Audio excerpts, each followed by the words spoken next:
My brother accused me of practicing law illegally, and I didn't say a word, until the presiding judge opened my file, went ghost white, and vanished into his chambers. That was when I knew someone would be destroyed tonight. But not me? My brother walked into the disciplinary hearing smiling, playing the hero as he accused me of practicing law illegally. I did not argue or shake. I simply watched the presiding judge open the file. His face turned ghost white. He stood up abruptly, clutching the folder like a dark secret, and vanished into his chambers without a word. That was the moment I knew someone was getting destroyed tonight. But it was certainly not going to be me. My name is Bella Phillips. And as I sat at the defendant's table, I realized that silence is the loudest sound in the world when your own brother is trying to bury you. The room inside the Evergreen State Bar Disciplinary Tribunal was sterile. It smelled of lemon floor polish and stale dread.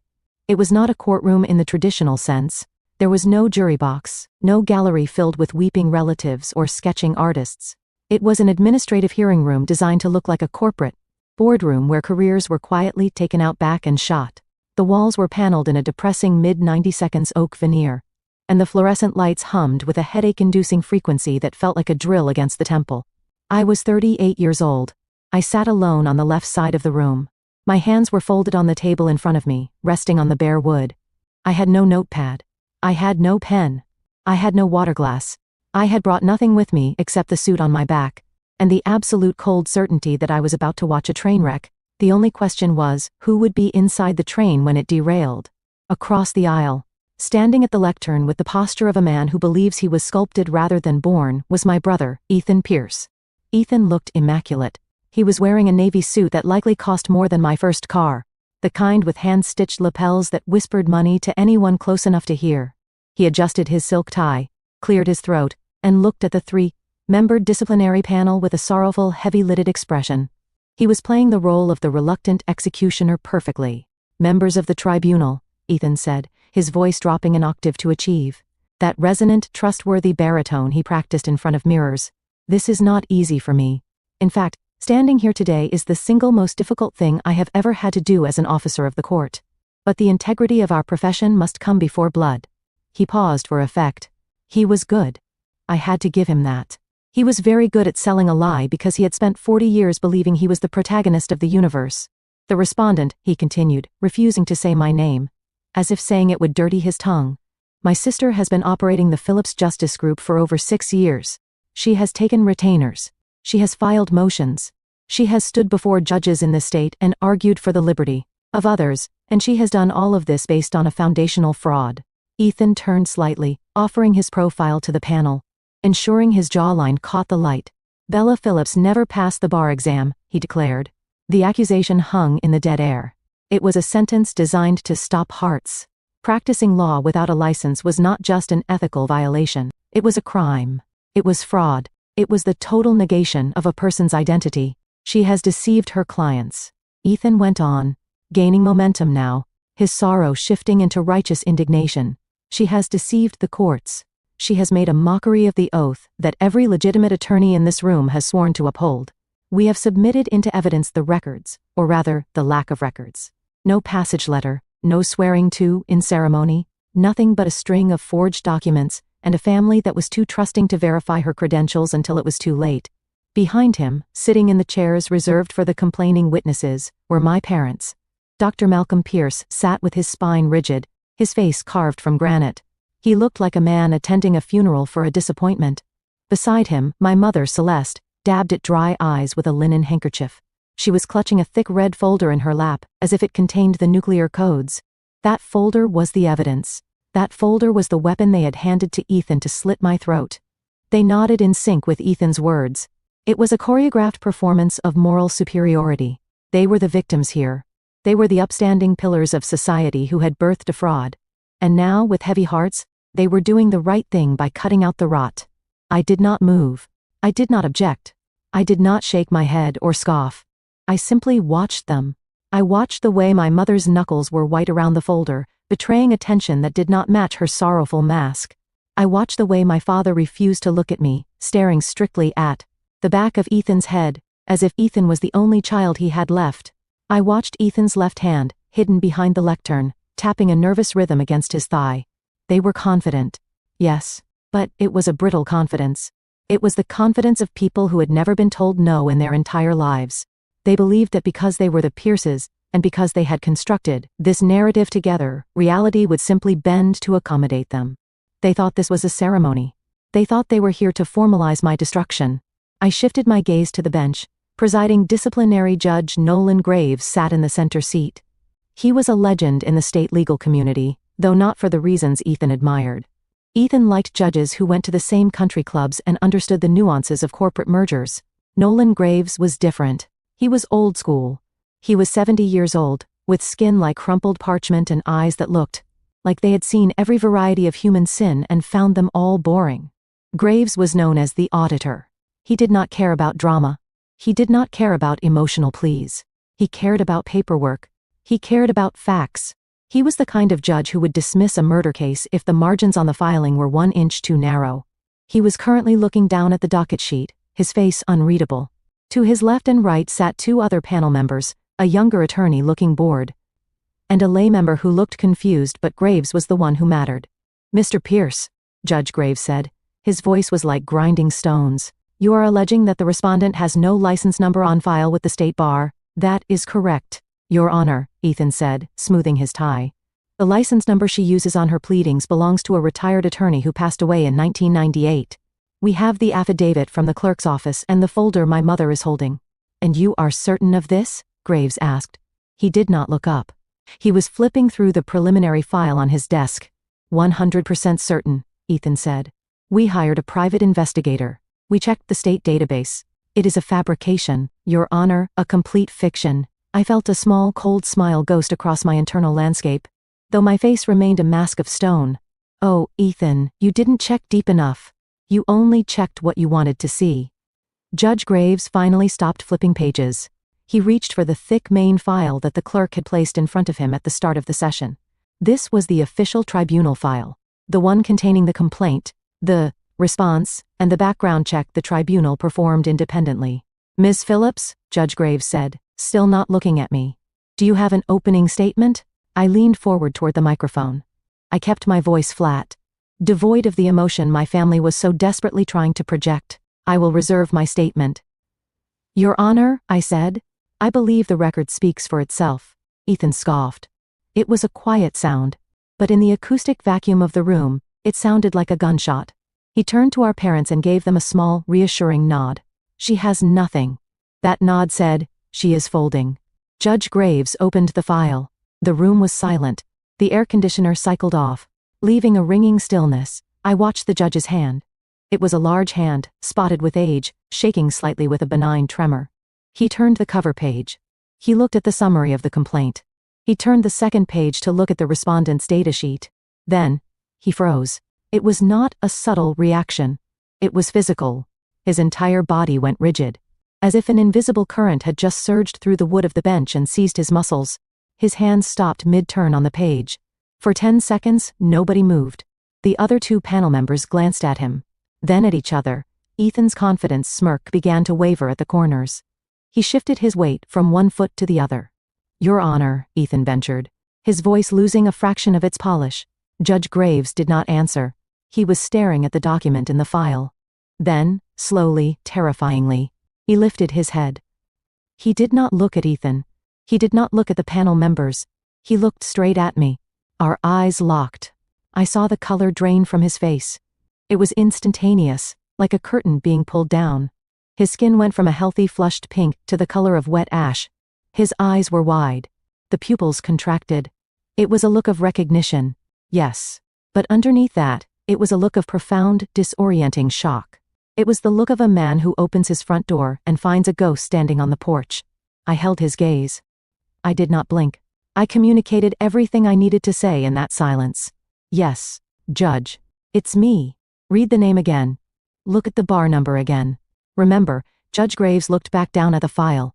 He scrutinized the paper as if trying to detect a forgery, or perhaps hoping the words would rearrange themselves into something that made sense. He read the line again. I saw his lips move slightly, silently mouthing a sequence of numbers. Then he slammed the file shut. The sound cracked through the room like a whip. My mother jumped in her seat. Ethan took an involuntary step back, his hero persona cracking to reveal the confused boy underneath. Judge Graves stood up. He did not stand up gracefully. He shoved his chair back with such violence that it screeched against the floor and hit the wall behind him. He grabbed the file, my file, and clutched it to his chest with both arms, hugging it tight against his black robe. "We are taking a recess," Graves barked. His voice was unrecognizable. The gravel was gone, replaced by a high, thin strain of panic, mixed with a fury so intense it made his words tremble. "Your Honor?" Ethan stammered. "We have only just begun. The evidence is," I said, "recess." Graves roared. He did not look at Ethan. He was looking at the door to his chambers as if it were a lifeboat and he was drowning. 5 minutes, nobody leaves this room. Nobody touches anything. He turned and marched toward the door behind the bench. He was moving fast. His robes billowing around him, clutching that file like it contained a live bomb that was ticking down to zero. He didn't even look at his fellow panel members. He just opened the door, stepped into the shadow of his chambers, and slammed it shut behind him.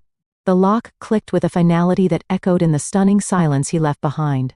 The room was paralyzed. The younger panel member looked at the lay member with wide eyes, mouthing, "What just happened?"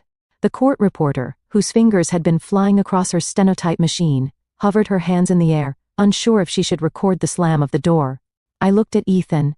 He was standing there, his mouth slightly open, his hand frozen in mid-gesture. The script had broken. The teleprompter had gone black. He turned to look at our parents, searching for guidance, but they were just as lost. My father was frowning, his brow furrowed in annoyance and confusion. My mother looked offended, as if the judge's rudeness was a personal slight against her social standing. But Ethan looked scared. He looked back at the empty chair where the judge had been sitting. Then he looked at me. For the first time since we walked into the room, he actually looked at me. He was searching for fear on my face. He wanted to see me trembling. He wanted to see me sweating, allowing my shoulders to relax just a fraction. I unclasped my hands and let them rest on the armrests. I looked at my brother, whose expensive suit suddenly looked like a costume, whose confident smile had dissolved into a rictus of uncertainty. He didn't understand. He thought he was the director of this play. He thought he had cast me as the villain and himself as the savior. He had done his research, or so he thought. He had the fake documents. He had the parents. He had the arrogance of the pierced bloodline. But he had forgotten the one rule of the courtroom that I had learned in the trenches, in the holding cells. In the desperate plea bargains at 2 a.m. while he was sleeping in his silk sheets: never ask a question if you don't already know the answer, and never, ever assume you know who the judge is. I looked at the closed door of the judge's chambers. I knew exactly what Nolan Graves was doing right now. I knew he was pacing. I knew he was pouring a glass of water with a shaking hand. I knew he was rereading the name on that file, Bella Phillips, and realizing that the past he thought was buried had just walked into his tribunal and sat down. I looked back at Ethan. He was whispering frantically to his CO counsel, pointing at his papers, trying to regain control of the narrative. "Sorry, Ethan." I thought the words ringing clear and cold in my mind. "You picked the wrong person to lie about, and tonight you are going to learn that some siblings bite back. To understand why my brother stood in that hearing room with a smile on his face, you have to understand the house we grew up in. It was not a home. It was a museum where we were the exhibits, and the price of admission was our absolute unwavering obedience. The Pierce residence sat on the most expensive hill in the suburbs, a sprawling colonial estate with manicured hedges that looked like they were cut with laser precision. Inside, the air always smelled of expensive lilies and floor wax. It was a house where you were afraid to sit on the furniture because the velvet was Italian and the coasters were crystal. We did not have family game nights. We had performance reviews. My father, Dr. Malcolm Pierce, was a cardiothoracic surgeon. He did not just save lives, he granted them. That was how he saw it. He walked through the world with the arrogance of a man who had held a beating human heart in his hands and decided whether it would keep rhythm. He was cold, clinical, and precise. If you spilled a glass of milk at dinner, he would not yell. He would look at you with the same detached disappointment he gave a resident who had stitched an incision poorly, and he would say, "Control yourself, Bella. Chaos is for the weak." My mother, Celeste, was his press secretary. She did not have a job. She had a calendar. Her life was a strategic campaign of charity galas, silent auctions, and luncheons with the wives of senators. She measured her self-worth in the number of tables she could sell at a fundraiser. To her, children were accessories. We were meant to be worn on her arm like a Birkin bag, flawless, expensive, and silent unless spoken to. And then there was Ethan. Ethan was the masterpiece. He was 4 years older than me, and from the moment he could walk, he understood the assignment. He had the Pierce jawline, the Pierce charm, and the Pierce lack of empathy. He went to the prep school my father chose. He went to the Ivy League university my father chose. He joined Bramwell and Sloan, the corporate law firm my father recommended because the senior partner was his golf buddy. Ethan was a star. He billed $800 an hour to help pharmaceutical companies explain why their side effects were not technically their fault. He wore bespoke suits and drove a German sedan that cost more than the average American home. At dinner, he would talk about mergers and acquisitions, and my parents would glow. They would look at him and see their own vanity reflected back at them. I was the glitch in the software. It wasn't that I wasn't smart. I was brilliant. I graduated summa cum laude. I had a 3.9 grade point average. I was on law review. I had offers from the big firms, the ones with glass towers and signing bonuses of $20,000, but I turned them down. The night everything shattered was a Tuesday in November. I had been practicing for 6 months. I had just won my first jury trial, a court-appointed case defending a 19-year-old kid, accused of assault, who had actually been in a different zip code at the time of the crime. I was high on the adrenaline of justice. I felt like I had actually done something real. I wanted to share it. I should have known better. We were sitting in the formal dining room. The table was set with the good silver, the heavy forks that felt like weapons in your hand. My mother was at one end, my father at the other, the distance between them filled with a floral arrangement large enough to hide a body. So, my father said, slicing his steak with surgical precision, Ethan tells me he is up for junior partner next year. That is a remarkable timeline, son. Ethan swirled his wine, a Cabernet that cost $300 a bottle. It is looking good, Dad. The senior partners liked how I handled the litigation for the chemical plant. We managed to settle for pennies on the dollar. Saved the client about $50 million. Excellent, my father said. That is how you build a reputation. Competence commands capital, my mother beamed. I told the ladies at the club today. Mrs. Henderson was so jealous. Her son is still trying to find himself in Europe. Imagine the embarrassment. I took a breath. I wanted a seat at this table. I wanted them to see me. I won my trial today, I said. The silence that followed was instant and suffocating. The clinking of silverware stopped. My father chewed slowly. My mother put down her wine glass with a delicate click. The assault case? My father asked. He didn't look up from his plate. Yes, I said, leaning forward. The prosecution had the wrong guy. The witness identification was flawed.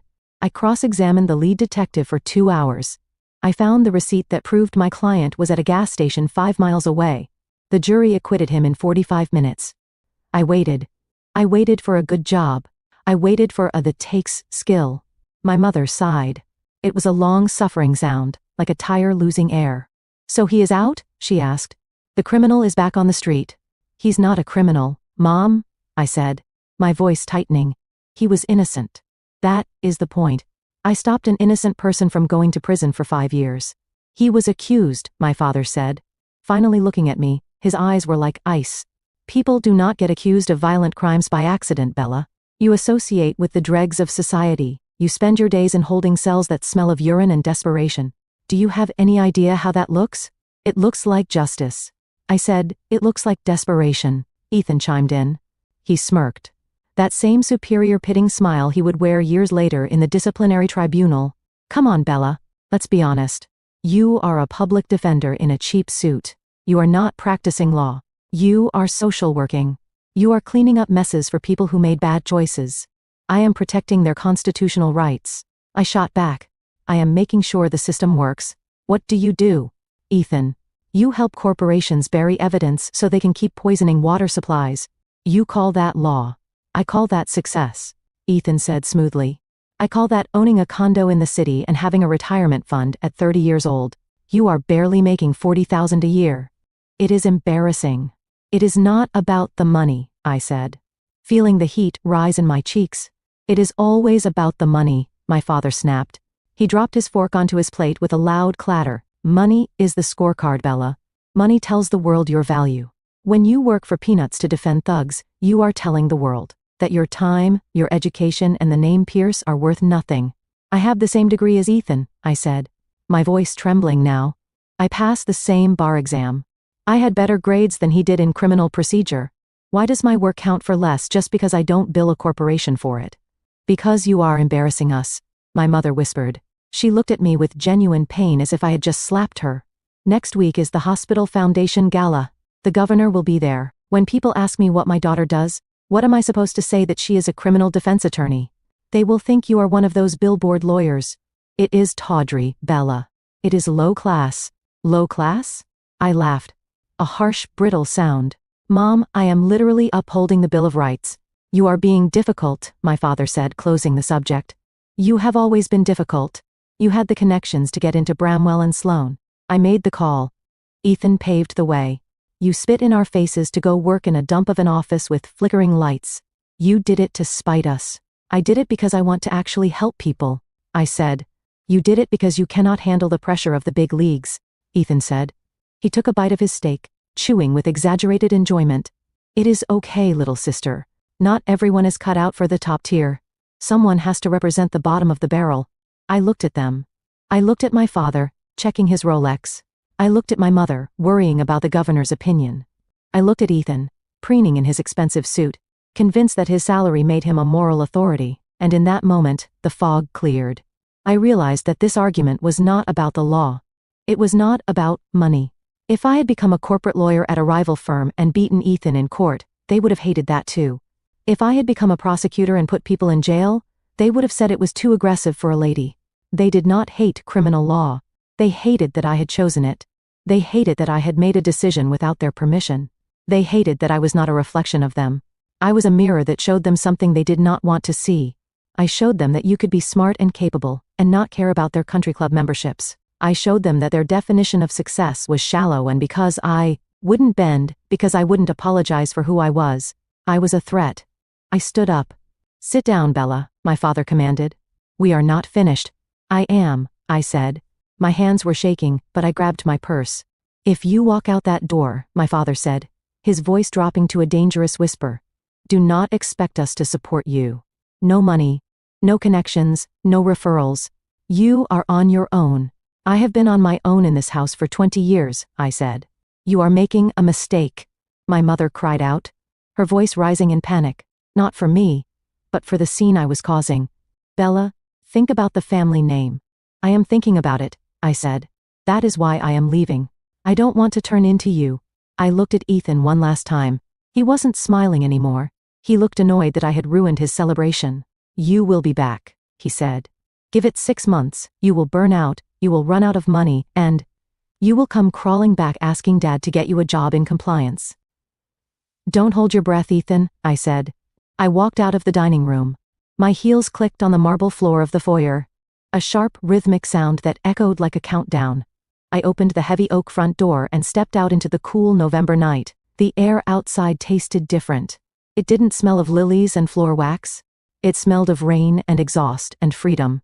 I got into my beat-up sedan, the one my father refused to ride in, and I drove away. I didn't cry.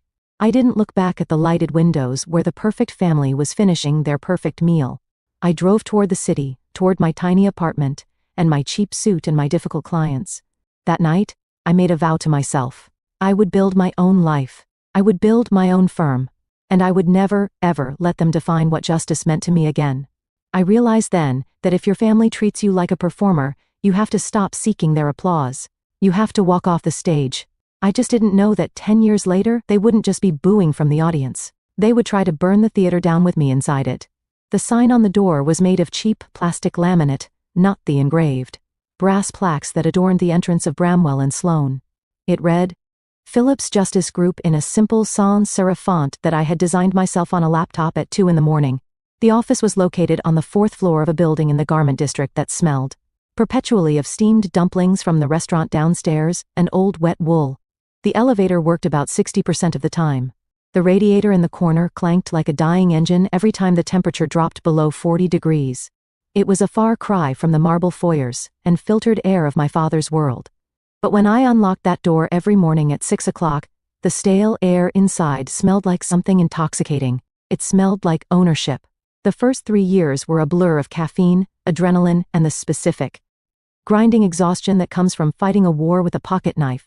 I did not have a trust fund to fall back on. My father had kept his word. I was financially excommunicated. Every stapler, every legal pad, and every hour of internet service had to be paid for by the clients who walked through my door. And my clients were not Fortune 500 companies looking to merge. They were the people society had already decided to throw away. They were construction workers arrested for driving under the influence because they slept in their trucks. They were single mothers accused of shoplifting formula. They were young men from the wrong zip codes, who fit the description of a suspect simply by existing. They paid me and crumpled $20 bills in money orders bought at convenience stores, and sometimes in promises that I knew they could not keep. I took the cases anyway. I took them because I was hungry, and because I had something to prove. I learned very quickly that law school does not teach you how to be a lawyer. It teaches you how to think. The streets teach you how to survive. I spent my days running between courtrooms, my heels wearing down on the granite floors of the Hall of Justice. I learned which clerks could be charmed into moving a file to the top of the stack, and which judges had short tempers before lunch. I learned to eat sandwiches from vending machines while reading discovery files on a bench outside a courtroom. I was not alone in the trenches for long. 6 months in, I hired Ramon Ellis. Ramon was 24 years old, a college dropout with a mind like a steel trap and a deep abiding cynicism about the system that matched my own. He was my file clerk, my receptionist, and my investigator. Ramon could look at a police report and tell you within 30 seconds if the arresting officer was lying. He knew the shifts of every patrol car in the precinct. He knew which body cameras had a tendency to malfunction at convenient times. He was the one who kept the lights on when the invoices piled up. A year after that, I brought on Tessa Vaughn.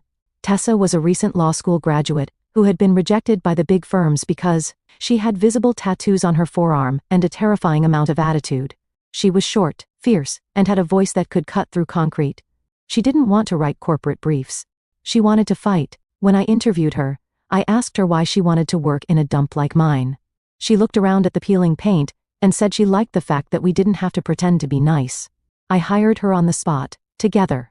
The three of us built a fortress out of paperwork and grit. My family, of course, was watching. They were like vultures circling a wounded animal, waiting for me to stop moving.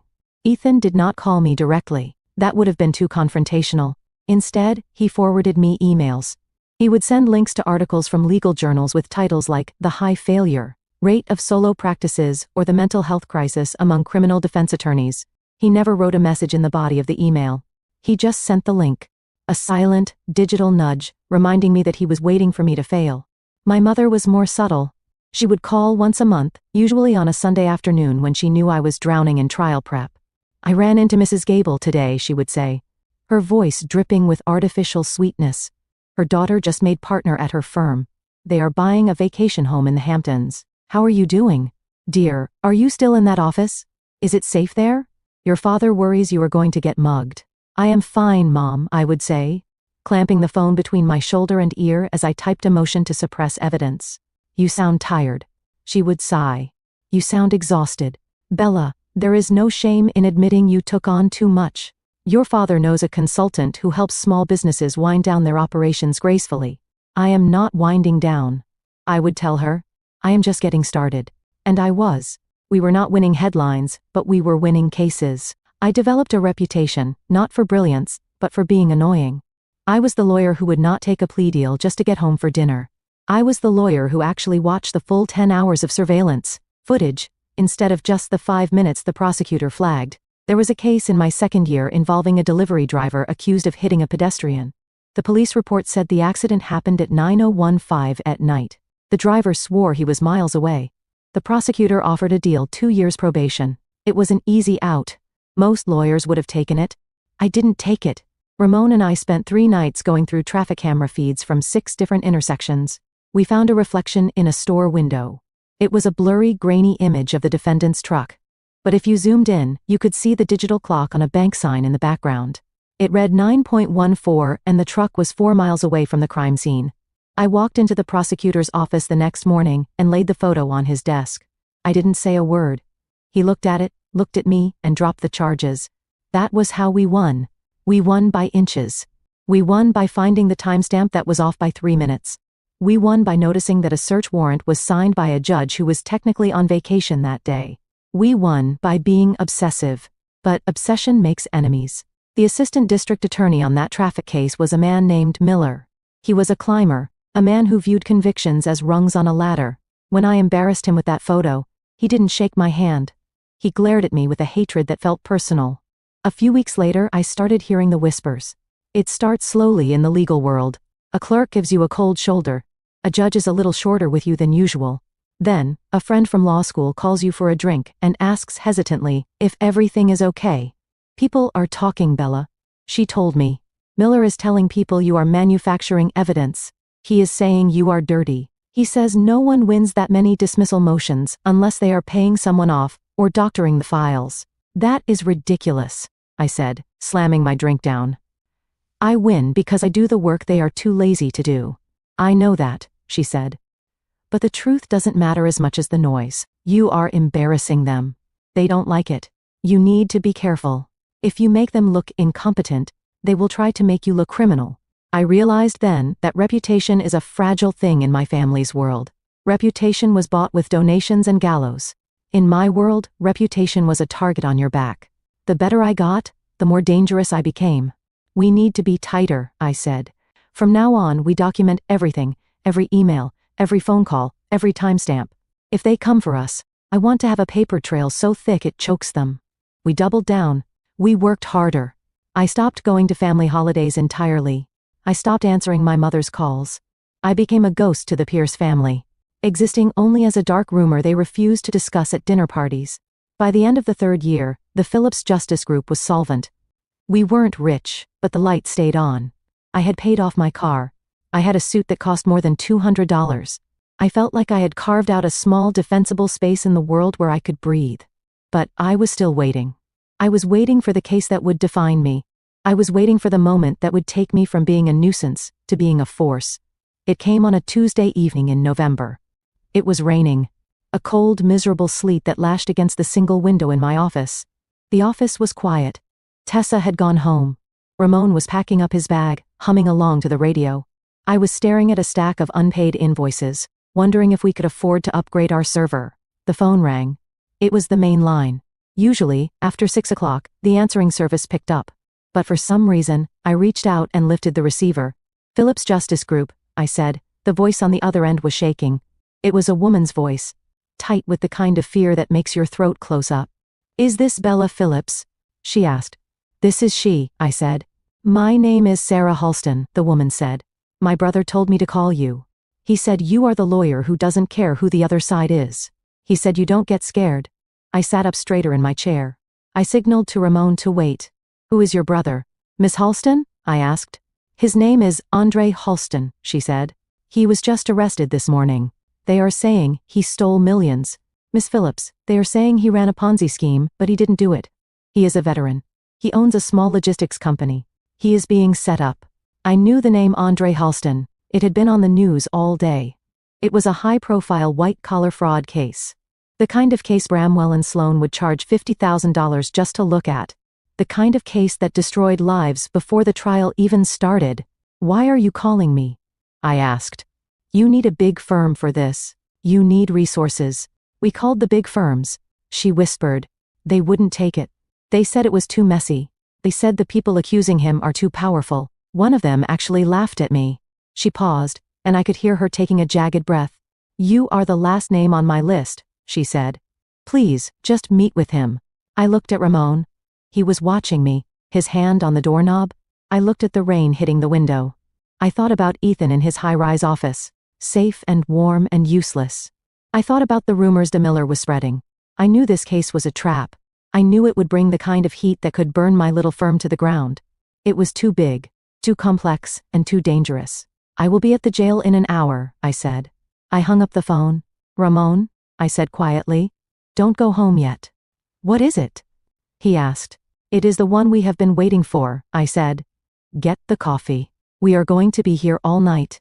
I didn't know it then, but that phone call was the beginning of the end of my anonymity. I was about to step onto a stage much larger than I had ever intended, and the spotlight was going. To reveal things about the justice system and my own family that none of us were ready to see. The case of the people versus Andre Halston was not just a trial. It was a public execution that had been scheduled before the first gavel even banged. Andre was a man who had spent 20 years in the Marines before coming home to start a logistics company with his savings in a small business loan. He was built like a tank, with hands that were rough from loading crates, not signing checks. But according to the district attorney and the evening news, he was a financial predator. They claimed he had cooked his books to secure loans he could not repay. Defrauding investors of $3 million, the narrative was simple, and the media ate it up. They called him the blue-collar Bernie Madoff. They parked satellite trucks on his front lawn. They harassed his wife at the grocery store. When Andre's sister called me, every major firm in the city had already turned him down. My brother's firm, Bramwell and Sloan, had rejected him within 10 minutes to them. Andre was radioactive. Defending him meant standing against the banks, against the police, and against public opinion. It was bad for the brand. I took the case because when I looked at the discovery files, the math was too perfect. Fraud is usually messy. It leaves jagged edges. But the evidence against Andre was neat, organized, and delivered with a bow on top. It smelled like a setup. The trial was assigned to Judge Nolan Graves. When I walked into his courtroom for the first pre-trial motion, my stomach dropped. Graves was a terrifying figure in the legal community. He was not a yeller. He was something much worse. He was a silence keeper. He ran his courtroom with the cold efficiency of an operating theater. He hated theatrics. He hated lawyers who wasted time. He hated emotion. He only respected one thing: competence. Graves looked down at me from the bench that first day. His glasses perched on the end of his nose. He saw a solo practitioner in a department store suit standing next to a man the world had already condemned. I could see the boredom in his eyes. He expected me to be incompetent. He expected this to be a slow, painful plea bargain. "Miss Phillips," he said, his voice dry as dust, "I trust you have read the local rules regarding filing deadlines. I do not grant extensions ever." "I do not need extensions, Your Honor," I said. He raised an eyebrow. "Just a fraction of an inch. We shall see." The trial lasted 3 weeks. It was a war of attrition. The prosecution brought in forensic accountants who pointed to spreadsheets with thousands of rows. They brought in bankers who testified that Andre's signature was on documents that inflated his company's assets. But Ramon and I had done our homework. We had spent 400 hours going through the metadata of those digital files. We had tracked down the IP addresses. We found that the fraudulent invoices had been created at times when Andre was documented to be driving a truck across state lines. The turning point came in the second week. The prosecution called their star witness, a man named Gary Vance. Vance was a former employee of Andre's, a mid-level manager who claimed he had seen Andre altering the accounts. Vance was the whistleblower. He was the hero of the prosecution's story. I stood up to cross-examine him. The courtroom was packed. My parents were not there, but I knew Ethan was watching the live stream in his office, waiting for me to trip. "Mr. Vance," I said, keeping my voice low and even. "You testified that on October 14th, you walked into Mr. Halston's office and saw him changing the inventory numbers on his computer. Is that correct?" "Yes," Vance said. He looked confident. He had been coached well. It was around 2 in the afternoon. I remember because I was coming back from lunch. "And you are certain of the date?" 100%, Vance said. "And you are certain it was Mr. Halston?" I looked him right in the eye. Vance said, "He told me to get out and close the door." I walked back to my table and picked up a single sheet of paper. "Your Honor," I said, "I would like to introduce Defense Exhibit D into evidence." Judge Graves nodded. The bailiff took the paper and handed it to Vance. "Mr. Vance," I said, "do you recognize that document?" Vance squinted at it. "It looks like a delivery manifest. It is a digital log from the GPS system installed in Mr. Halston's delivery truck." I said, "Can you read the entry for October 14th at 2 in the afternoon?" Vance went pale. He licked his lips. "It says, keep in mind, I might be wrong about the exact time." He stammered. "Read the entry." "Mr. Vance," I commanded. "It says the truck was in Harrisburg, Pennsylvania," he whispered. "Harrisburg, Pennsylvania," I repeated. "That is 300 miles away from the office where you claim you looked him in the eye. Now, unless Mr. Halston has the ability to be in 2 places at once or unless he can teleport, your testimony is impossible." The prosecutor jumped up. "Objection argumentative. Overruled," Judge Graves said. His voice cut through the air like a razor. He was leaning forward now. The boredom was gone from his eyes. He was looking at Vance with a mixture of curiosity and disgust. I wasn't done. "Mr. Vance," I continued, "is it true that 2 weeks before you went to the police, you had a meeting with executives from Vanguard Logistics?" Vance froze. Vanguard was the massive conglomerate that had been trying to buy Andre's company for pennies on the dollar for years. "I interviewed for a job," Vance said. "And did you get the job?" "Yes." "And did that job come with a signing bonus equal to 2 years of your salary at Mr. Halston's company?" The silence in the room was absolute. Even the court reporter stopped typing for a split second. "Yes," Vance whispered. I turned to the jury. I didn't smile. I didn't gloat. I just let the weight of it land. No further questions, I said. The next day, I put the lead investigator on the stand. Detective Schroeder was a man who was used to being believed. He sat in the witness chair with his arms crossed, annoyed that he had to explain himself to me. I walked him through the investigation. I showed him the emails from Vanguard Logistics that had been sent to his personal account, tips that guided him exactly where to look for the evidence. Detective? I asked. Did you ever investigate the IP addresses where the fraudulent files were created? We didn't need to, Schroeder said. We had the witness testimony. We had the documents. So you didn't check. It wasn't relevant. Not relevant? I asked, raising my voice for the first time in the trial. A man's life is on the line. He is facing 20 years in prison. And you decided that checking to see who actually typed the fraudulent documents was not relevant. We followed the evidence where it leads. Schroeder snapped. No. Detective, I said, slamming a stack of server logs onto the railing of the witness stand. You followed the evidence where you were told to go. If you had checked these logs, which took my paralegal 3 hours to find, you would have seen that the files were modified by a user logged in remotely. A user with an IP address registered to the corporate headquarters of Vanguard Logistics. Schroeder looked at the prosecutor. The prosecutor looked at his shoes. You let a competitor frame an innocent man because it was the easy win. I said, you didn't investigate a crime. You participated in a corporate hostile takeover using the badge of this city as a weapon. Objection. The prosecutor screamed. She is testifying. Judge Graves slammed his gavel. Sustained as to the form, but the jury will note the evidence regarding the IP addresses. Graves looked at me for a second. Our eyes met. There was no warmth in his gaze, but there was something else. There was respect. It was the look a master craftsman gives to an apprentice who has just cut a diamond perfectly. My closing argument was not emotional. I did not beg the jury for mercy. I did not cry about Andre's service to his country. Though I could have, I simply walked over to a whiteboard and drew a timeline. I wrote down the dates of the alleged fraud.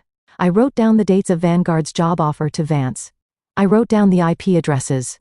The prosecution wants you to believe in a coincidence. I told the jury. They want you to believe it is a coincidence that the evidence appeared exactly when a competitor wanted to buy this company. They want you to believe it is a coincidence that the star witness got a massive payout the week before he went to the police. I looked at Andre, who was holding his wife's hand so hard his knuckles were white. The law is not about coincidences. I said, the law is about facts, and the fact is, the only thing Andre Halston is guilty of is refusing to sell his life's work to a bully. The jury deliberated for 4 hours. When they came back, the courtroom was electric. The air felt thin. I stood next to Andre. I could feel him shaking. We, the jury, the 4-person read, find the defendant, Andre Halston, not guilty on all counts. The room exploded. Andre collapsed into his chair, sobbing. His wife screamed. Reporters were already sprinting for the door to file their stories. I didn't celebrate. I felt a wave of exhaustion hit me so hard I almost had to hold on to the table to stay upright.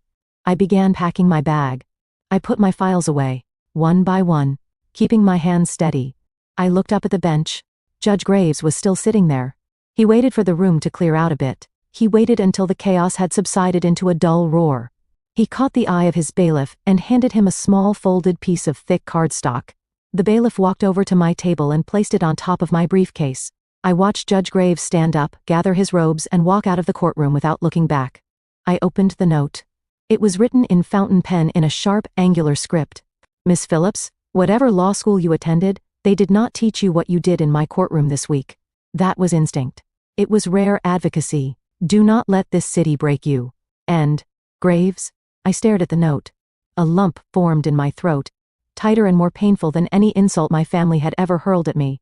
For 10 years, I had been told I was doing it wrong. I had been told I was a disappointment.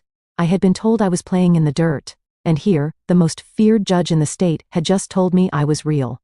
I folded the note carefully and put it in the inside pocket of my suit jacket. Right next to my heart. I didn't know it then. But that piece of paper was more than a compliment. It was a lifeline. I walked out of the courthouse and into a wall of flashing cameras. Ms. Phillips? A reporter shouted, shoving a microphone in my face. They are calling you the lawyer who doesn't bow. How does it feel to beat the system? I looked at the camera. Somewhere, I knew Ethan was watching. The system works, I said. My voice steady. You just have to be willing to fight for it. That night, my phone didn't stop ringing. My inbox flooded with requests for representation. The Phillips Justice Group was no longer a joke. We were a threat. And as I would soon find out, when you become a threat to the established order, the order strikes back. While the flashbulbs were popping outside the courthouse and the city was crowning me its new legal darling, a very different scene was playing out across town in the glass-walled corner office of Bramwell and Sloan. I did not know it at the time. I was too busy answering phone calls and trying to process the fact that I had just beaten the system. But later, through subpoenas, recovered hard drives, and the tearful confessions of men who realized too late that they were disposable pawns, I pieced together exactly what my brother was doing while I was celebrating. Ethan was not just jealous. Jealousy is a passive emotion. It sits in your gut and rots you from the inside. What Ethan felt was panic for years. My brother had walked through the corridors of his firm like a prince in waiting. He had the right last name, the right suits, and the right degree. But inside the high-pressure ecosystem of corporate law, the name Pierce could only carry you so far. You eventually had to generate revenue, you had to bring in the whales, and Ethan, for all his charm, was mediocre at the actual practice of law. He was a handshaker, not a rainmaker, and he had a secret. It was a secret buried deep in the billing software of Bramwell and Sloan, hidden behind layers of alphanumeric codes and client trust accounts.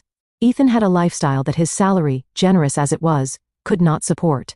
He had a gambling habit that he called speculative investing and a taste for luxury travel that he felt he was entitled to by birthright. To cover the gap between his reality and his desires, Ethan had been borrowing.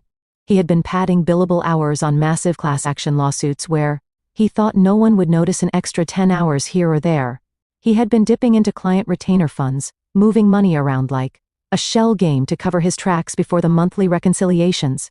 It was a delicate, dangerous dance, and he had managed to keep the music playing for 2 years, but the music was about to stop. 3 days before the Halston verdict, a senior partner had walked into Ethan's office. He hadn't come to chat about golf. He had come to mention that the firm was bringing in an external audit team to review the escrow accounts for the upcoming fiscal quarter. Ethan was sitting on a landmine. If the auditors looked too closely at the accounts for the chemical merger he was handling, they would find a hole worth $200,000. He would be disbarred. He would go to prison. The peer's name would be mud. He needed a way out. He needed a distraction so chaotic, so blindingly scandalous that the partners would be too busy doing damage control to look at his spreadsheets, or better yet, he needed to look like the ultimate ethical crusader, the man who was willing to sacrifice his own sister to protect the sanctity of the profession. If he turned me in, if he exposed a massive fraud in his own family, he would be untouchable, who investigates the whistleblower. But to do that, he needed a crime, and since I hadn't committed one, he had to build one. He started with our parents. I can picture the scene in my mind perfectly. It was likely a Wednesday night dinner. Ethan would have arrived looking haggard, carrying the weight of the world on his shoulders. He would have poured himself a drink, sighed, and waited for my mother to ask what was wrong. "It is Bella," he would have said, shaking his head. I didn't want to believe it, but I've been looking into her cases. The Halston wind, it doesn't make sense. Mom, no one wins a case like that alone, not without cutting corners.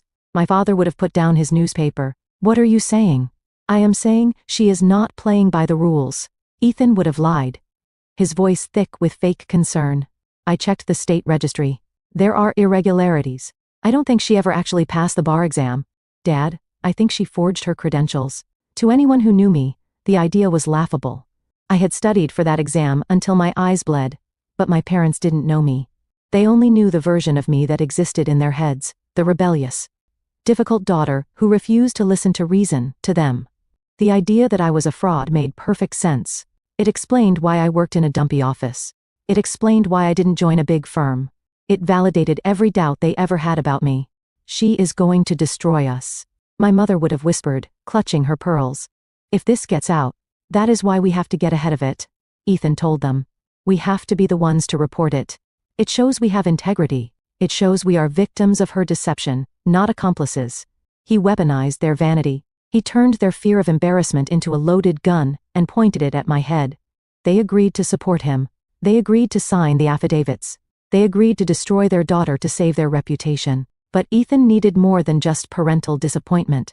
He needed physical proof. This was where he brought in leverage. There was an IT technician at Bramwell and Sloan named Kevin. Kevin was a quiet guy, invisible to the partners, the kind of person who fixed the printers and reset passwords. But Kevin had a problem. He owed money to a loan shark, a debt that was spiraling out of control. Ethan knew this because Ethan knew everything about the people he could use. Late one night, when the cleaning crews were vacuuming the hallways, Ethan called Kevin into his office. He didn't offer to help Kevin out of the goodness of his heart. He offered a transaction. "I need a file created," Ethan told him. "And I need it to look old." Kevin was good at his job. He didn't just open Photoshop. He went into the metadata. He created a digital document that looked exactly like a state bar exam result notification from 10 years ago. He used the correct font. He used the correct letterhead. And then he carefully edited the text to say, "fail" instead of "pass." He didn't stop there. He altered the timestamps on the file to make it look like it had been created a decade ago. He buried it in a folder of family archives on a thumb drive that Ethan provided. Then came the emails. Ethan sat at his keyboard and wrote a series of emails to a dummy account. In these emails he posed as a concerned brother asking me about my license. Then he logged into the dummy account and wrote replies as Bella. "I know I didn't pass." Ethan.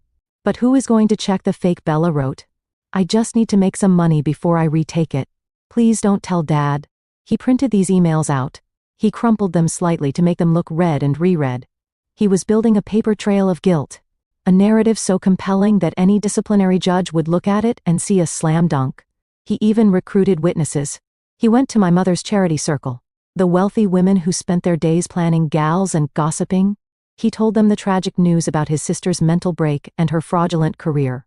He hinted that I had swindled money from the family. "I just want to make sure she gets help," he told them with tears in his eyes.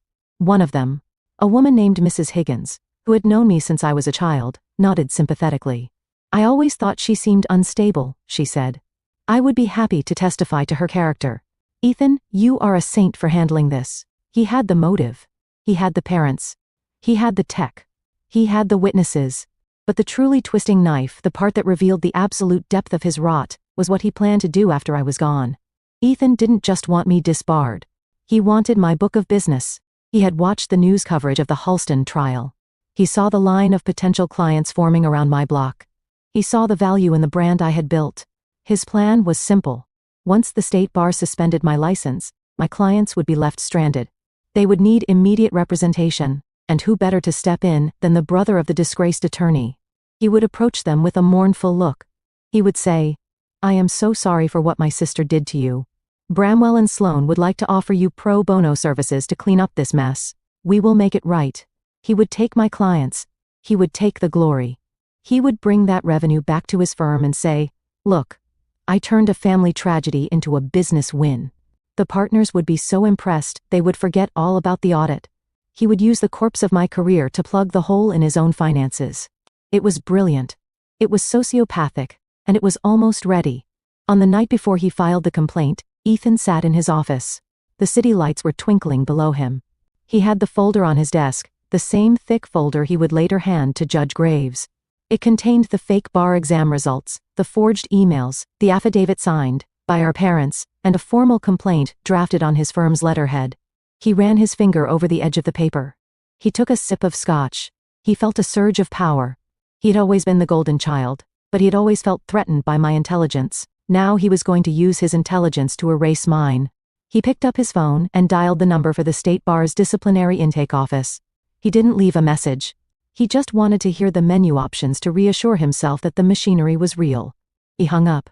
He looked at the photo of our family on his desk, a picture taken years ago where he was smiling and I was looking away from the camera. "Goodbye, Bella," he whispered to the empty room. He truly believed he had thought of everything. He believed that the peer's name was a shield that could deflect any arrow. He believed that because he had money and a big office, the truth was whatever he said it was. He didn't realize that in his haste to build a lie, he had made mistakes. He didn't realize that Kevin the IT guy had left a digital fingerprint that a good forensic analyst could find. He didn't realize that the fail letter had a formatting error that only existed in documents from 5 years ago, not 10. And most of all, he didn't realize that by dragging me into the light, he was also dragging himself out of the shadows. He was so focused on the trap he had dug for me that he forgot to check the ground he was standing on. He put the file in his briefcase and clicked the locks shut. It was a sharp, mechanical sound, the sound of a steel trap setting. He walked out of his office, whistling. He was going to sleep like a baby tonight. After all, tomorrow was the day he became a hero. Tomorrow was the day he finally killed the competition. He had no idea that he was actually walking toward his own funeral. The envelope arrived on a Tuesday morning, delivered by a process server who looked like he would rather be anywhere else. He dropped the thick, heavy packet on Ramon's desk, mumbled a requirement for a signature, and walked out before the door had even fully closed. Ramon did not open it. He knew what a certified letter from the State Bar of Evergreen looked like. He brought it into my office, his usual swagger, replaced by a quiet, terrified hesitation. He placed it on my blotter as if it were a stick of dynamite that had already been lit. I sliced the envelope open. I pulled out the stack of documents. The cover sheet was standard administrative brutalism. It was a notice of disciplinary charges, but the bold, capitalized words in the center of the page made the air leave my lungs. Unauthorized practice of law. Below that, in slightly smaller text, was the threat, interim suspension pending investigation. I sat there, freezing in the heated air of my office for a lawyer. This is not just an accusation, it is an erasure. They were not saying I was a bad lawyer. They were saying I was not a lawyer at all. They were claiming that every motion I had filed, every jury I had picked, and every client I had defended for the past 6 years was a lie. I turned the page to the formal complaint. I expected to see Ethan's name. I was ready for that. I knew he was coming for me, but I was not ready for the bottom of page 3. There, below the paragraph, alleging that I had fabricated my credentials, were 3 signatures. The first was Ethan's, a sharp, aggressive scroll. But below his were 2 others, Malcolm Pierce, Celeste Pierce. My father's signature was precise, surgical, the same way he signed prescription pads. My mother's was looped and elegant. The signature she used on charity checks. They had co-signed the complaint. They had gone on the official record to say that their daughter was a fraud. I felt a physical blow to my chest, a dull, heavy ache that radiated outward. I had walked away from them. I had accepted their rejection, but this was different. This was active destruction. They were not content to let me be the black sheep. They wanted to shear me. I did not cry. I did not throw the stapler against the wall. I went cold. It was the same coldness that came over me during a cross-examination when I knew a witness was lying. I shut down the part of me that was a daughter, and I turned on the part of me that was a shark. I said, my voice dead calm, "Call Marianne Crowe. Tell her I need to see her today. Tell her it is an emergency." Marianne Crowe was a legend, but not the kind you see on billboards. She was a lawyer's lawyer. She specialized in professional responsibility and disciplinary defense. When a judge got a DUI, they called Marianne. When a partner at a big firm was accused of embezzlement, they called Marianne. She was 60 years old, wore Chanel suits that looked like armor, and had a mind that worked like a dissection laser. 2 hours later, I was sitting in her office. It was a stark contrast to mine. Everything was glass and chrome and white leather. There was no clutter. There was no dust. Marianne read the complaint. She did not gasp. She did not frown. She read it with the detachment of a mechanic listening to a rattling engine. When she finished, she placed the papers on her desk and took off her reading glasses. "This is aggressive," she said. Her voice was like dry ice. "They are not just asking for a reprimand. They are asking for a permanent injunction and a referral to the district attorney for criminal prosecution. If this sticks, Bella, you are looking at felony fraud charges. Forgery of a government document is 5 to 10 years. "It is a lie," I said. "I assume it is," Marianne said. "I know you. I have seen you in court. You know the rules of evidence better than half the bench. But the bar does not know that. To them, you are just a name on a docket. And you have 3 credible witnesses, a partner at a major firm, and 2 pillars of the community swearing you are a fake." She tapped a fingernail on the file. "They attached exhibits." She said, "Have you looked at them?" I couldn't stomach it, I admitted. Marianne opened the back of the packet. She pulled out a photocopy of a letter. It was on the letterhead of the State Board of Law Examiners. It was dated 10 years ago. It addressed me by name, and it stated in clear black type that I had failed to achieve a passing score on the July examination. "This looks authentic," Marianne said. "To the naked eye, at least." "I have my original pass letter in a safe deposit box," I said. "I have my wall certificate. I have my swearing-in photo with Judge Harmon." "Get them," Marianne commanded. "Get everything. We are going to build a mirror image of this file, but ours will be the truth." I spent the next 48 hours doing nothing but digging. Ramon, Tessa, and I turned the conference room into a war room. We ordered pizza that went uneaten. We drank coffee until our hands shook. I went to the bank and retrieved my original documents. I found the heavy cream-colored cardstock of my pass letter. The ink faded slightly after a decade. I found the large calligraphy-scrolled certificate that I had never hung on my wall because my office was too small. We laid them out on the table next to the copies Ethan had submitted. "Look at this," Tessa said on the second night. She was holding a magnifying glass over Ethan's evidence. "What is it?" I asked. "The font," Tessa said. "Look at the numbers, and the date on the fake failure letter. That is the Garamond typeface. But look at the number 4. In standard Garamond, the vertical line crosses the horizontal one. In this document, the 4 is open at the top. That is a specific variation called Garamond Premier Pro." So Ramon asked.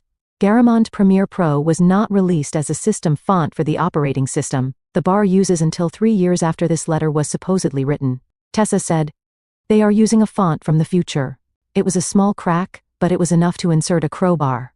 And look at the license number," I said, pointing to the complaint. "Ethan claims my license number belongs to a dead lawyer. He lists the number as 184 to 229. I pulled out my actual bar card. "My number is 184 to 229, no dash," I said. 10 years ago, the bar didn't use dashes in the formatting. They only started doing that 5 years ago, when they updated the database software. Ethan used the modern format. He didn't know the historical convention. We were finding the fingerprints of a fabrication, but we needed more than just fonts and dashes. We needed to know where this came from. Marianne hired a forensic digital expert named Silas. He was a man who spoke in binary code and didn't make eye contact. We gave him the digital copies of the evidence that the bar had emailed to me as part of the discovery package. Silas plugged his laptop into our projector. "Amateurs," Silas muttered. "What did you find?" Marianne asked. "They scrubbed the obvious metadata," Silas said. "The author field is empty. The creation date says 2012, but they forgot about the object tags. Translate that for us," I said. "When you embed an image or a seal into a document, the software tags it," Silas explained. "The seal of the state bar they used on this letter. The resolution is 300 dots per inch. But back in 2012, the digital seals used by the state were only 72 dots per inch, because storage was expensive. They pasted a high-definition seal from a modern website onto a document that is supposed to be a decade old. He typed a few commands. And here's the smoking gun," he said. "The PDF version. It is version 1.7. That version of the PDF standard was not released until 2008. But it was not widely adopted by government agencies until 2015. There is zero chance a state agency was generating version 1.7 PDFs 10 years ago. I looked at the screen. It was all there. The lie was dissolving into ones and zeros. "We have them," Ramon said, grinning. "We send this to the Bar Council right now. They will drop the charges by lunch." "No," I said. The room went quiet. "Bella is right," Marianne said, a cruel smile touching her lips. "If we send this now, Ethan will claim it was an honest mistake. He will say he was given bad information. He will blame a clerk. He will wiggle out of it. He wants a hearing," I said. "We will give him a hearing. We let him get on the stand. We let him swear under oath that these documents are genuine. We let him commit perjury in front of a disciplinary judge, and then, when there is no way back, when he has tied the noose around his own neck, we kick the chair away." It was the most dangerous strategy we could choose. If the judge believed Ethan before we could prove the fraud, I would be suspended immediately, but I was done playing defense. I wanted to end this. However, I had a nagging fear, a paranoia born from knowing exactly how much money my family had. What if he got to the source? I asked Marianne. What if he paid someone at the Board of Law Examiners to delete my real record if the judge calls the archive and my name is missing? None of our metadata arguments will matter? Marianne nodded. It is a risk. Bramwell and Sloan has deep pockets. I need an insurance policy. I said, I didn't use the phone. I didn't send an email. I wrote a formal letter to the State Board of Law Examiners, the separate agency that administers the test and keeps the permanent archives. I addressed it to the Director of Records personally. I requested a certified historical verification. It was a document usually only requested for high-level security clearances for federal judgeships. It required a physical search of the microfiche archives, the hard copy vaults that could not be hacked or deleted. I sent Ramon to the capital city to deliver the request by hand. Do not leave until they hand you the sealed envelope. I told him, I don't care if you have to sleep in the lobby. I want the physical paper with the embossed gold seal, and I want the chain of custody signed by the director. Ramon drove 4 hours. He texted me at 3 in the afternoon, package secured. The director looked annoyed, but I got it. Good, I texted back. Put it in your safe. Do not bring it to the office. Do not tell anyone you have it. The night before the hearing, I sat in my apartment. I looked at the dress I was going to wear. It was simple. Navy blue, professional, but not flashy. I looked at the binder of evidence we had prepared. I thought about my mother and father. I thought about the times I had tried to make them proud. I thought about the moment I realized they would never love me as much as they loved their own reflection. They had signed that complaint. They had tried to take my life away. I closed the binder. The sadness was gone. There was only the cold, hard clarity of the law. You wanted a trial, Ethan, I whispered to the empty room. You wanted to see who the real lawyer in the family is. Well, big brother, class is in session. I went to sleep, and for the first time in weeks, I didn't dream. I just waited for the morning, and for the sound of the gavel that would end the Pierce family as we knew it. The morning of the hearing felt less like a legal proceeding and more like a coronation. The sun was cutting through the high windows of the tribunal room, illuminating dust motes dancing in the air. But the atmosphere down at the tables was heavy enough to crush bone. I arrived 15 minutes early. I wanted to be seated and still before the circus came to town. I wore a charcoal suit, tailored and sharp, with a white silk blouse underneath. No jewelry, no watch, no distractions. I pulled my hair back into a severe tight bun. I was not here to be Bella the daughter or Bella the sister. I was here as Bella Phillips, attorney at law, and my posture was the only opening argument I intended to make. Marianne Crowe sat beside me. She was an iceberg and a tweed jacket. She arranged her pens in a perfect line, opened her notebook, and then sat with her hands folded, completely motionless. We did not speak. We had said everything we needed to say in the war room. Now, we just had to wait for the trap to spring. At 9 o'clock sharp, the double doors swung open. Ethan entered first. He walked with a bounce in his step, a kinetic energy that screamed victory.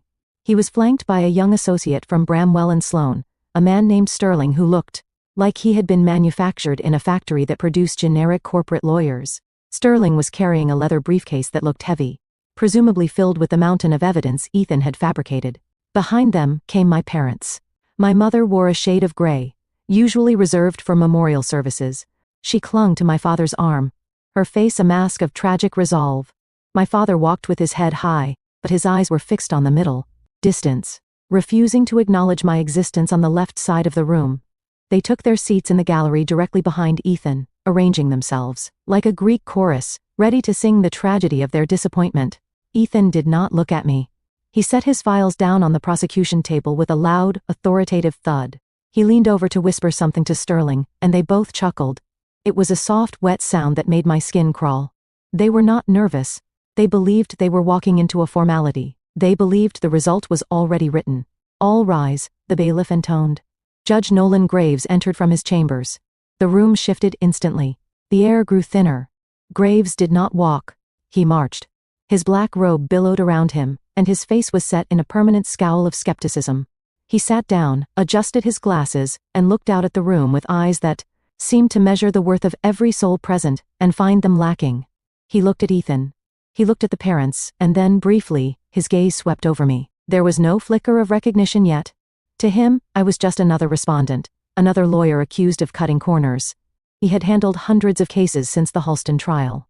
I was just a name on a docket sheet, a problem to be solved before lunch. We are here in the matter of the State Bar versus Bella Phillips, Graves grunted. Case number 49277, counsel, make your appearances. Ethan stood up. He buttoned his jacket with a flourish. Ethan Pierce, appearing on behalf of the complaining witnesses, he said, his voice smooth as aged whiskey. And with me as Mr. Sterling, acting as special counsel to assist the tribunal in understanding the gravity of these charges. Marianne Crowe for the respondent, Marianne said, not bothering to stand up fully, just raising a hand. Her lack of deference was calculated. It said, we are not impressed. Very well, Graves said, opening the thin procedural folder in front of him. Mr. Pierce, this is an unusual complaint. You are alleging that the respondent has been practicing without a license for 6 years. That is correct, Your Honor, Ethan said. He moved to the lectern, gripping the sides with both hands. He adopted a tone of heavy sadness. It is a tragedy, really. We tried to handle this privately. We tried to get her help. But when we discovered the extent of the deception, we had no choice but to come forward to protect the public. Proceed, Graves said, leaning back in his chair. Ethan took a breath. He began to tell the story he had rehearsed in front of his mirror for weeks. My sister, He began stressing the word to highlight the betrayal. Struggled immensely in law school. She was passionate, yes, but she lacked the academic rigor required for this profession. We supported her. We paid for tutors. But the record will show that she failed the bar exam in July of 2012. It was a difficult blow for her. He paused, looking back at our parents for confirmation. My mother dabbed her eye with a tissue. It was a perfect performance. She told us she was going to retake it. Ethan continued. But she never did. Instead, she vanished. She cut off contact with the family. We assumed she had found other work. Imagine our horror. Your Honor, when we discovered she had opened a firm, she forged a license number. She forged a pass letter. She has been taking money from vulnerable clients, pretending to be something she is not. I sat perfectly still. I focused on my breathing. In, out. In, out. I watched Ethan's hands. They were animated, gesturing broadly. He was enjoying this. He was not just stating facts. He was painting a portrait of me as a failure. A liar. A broken little girl who had played dress-up in a courtroom. Sterling, the young associate, stood up next. He was the bad cop to Ethan's sad cop. Your Honor, Sterling said, his voice sharp and nasal. If these allegations are proven true and the evidence is overwhelming, then every single legal action Miss Phillips has taken in the last 6 years is void. Every contract she drafted is null. Every plea bargain she negotiated is invalid. She has infected the judicial system of this state with fraud on a massive scale. She is a danger to the public, Ethan added. Jumping back in, we have submitted the affidavits of her own parents, who are heartbroken to be here, but who value the law above their own blood. My father nodded solemnly from the back row. It was a masterclass in character assassination. They had woven truth and lies together so tightly that it was impossible to see the seams. They used my distance from the family as proof of my guilt. They used my small office as proof of my illegitimacy. Marianne did not object. She did not interrupt. She simply wrote on her legal pad. I glanced at the page. She had written a single word in the center of the paper. Wait. Judge Graves listened. He did not nod. He did not frown. He was a statue. When Ethan finally ran out of breath and sat down, looking flushed and triumphant, the room fell into a heavy silence. Ms. Crowe, Judge Graves asked, does the respondent wish to make a statement? Marianne stood up slowly. We reserve our statement. Your Honor, she said. We believe the tribunal needs to review the evidence submitted by the complainant before we proceed. We are confident the file speaks for itself. Ethan smirked. He whispered to Sterling. They are folding. Judge Graves reached for the thick red folder that Ethan had placed on the bench earlier, the evidence folder. Very well, Graves said. Let us see what we have here. He opened the folder. The sound of the cover turning was the loudest noise in the room. Judge Graves adjusted his glasses. He looked at the first document, the affidavit from my father. He turned the page. He looked at the fake emails Ethan had forged. Then, he turned to the third document. It was the fake failure letter, the one with the wrong font. The one with the metadata errors that only a machine could see, but the name on it was visible to the naked eye. Bella Phillips. Judge Graves stopped. His hand froze in midair. Hovering over the page, his head tilted slightly to the left. A bird-like movement of sudden sharp attention. He looked at the name on the paper. Then, he lifted his head and looked at me. For a second, his face was blank. Then, recognition slammed into him like a freight train. I saw the memory unlock behind his eyes. He wasn't seeing a defendant anymore. He was seeing the lawyer who had stood in his courtroom 2 months ago. He was seeing the woman who had cross-examined Gary Vance until he broke. He was seeing the timeline I had drawn on the whiteboard. He was remembering the note he had written me. Rare advocacy. He looked back down at the paper. The paper said I was incompetent. The paper said I had failed the exam. The paper said I was a fraud who had never passed the bar, but his own memory told him I was one of the sharpest litigators he had seen in 20 years. The contradiction hit him. 2 things could not be true at the same time. Either his own experience of my competence was a hallucination, or the document in front of him was a lie. And Nolan Graves did not have hallucinations. His face changed. The boredom evaporated, replaced by a flash of confusion that rapidly hardened into a cold, terrifying anger. His jaw tightened. The veins in his temple became visible. He looked at the document as if it were a dead rat that someone had placed on his dinner plate. He looked at Ethan. Ethan was still smiling, but the smile faltered. He saw the change in the judge's demeanor. He didn't understand it. He thought the judge was disgusted with me. He didn't realize the judge was disgusted with the inconsistency. Graves looked back at me. Our eyes locked. I didn't blink. I didn't plead. I just held his gaze, steady and calm. Yes, Judge. My eyes said. It is me. The one you wrote the note to. Now look at what they are handing you. Graves stood up. It was a violent motion. His chair scraped loudly against the floor. He grabbed the red folder with both hands, clutching it to his chest as if he needed to physically restrain the lies inside it from contaminating his bench. Recess, he barked. His voice was hoarse, strained. It wasn't the voice of a judge managing a schedule. It was the voice of a man who had just realized there was a bomb in the room. Your Honor, Ethan stammered, standing up halfway. We haven't even... I said, recess. Graves roared. He didn't look at Ethan. He didn't look at the other panel members.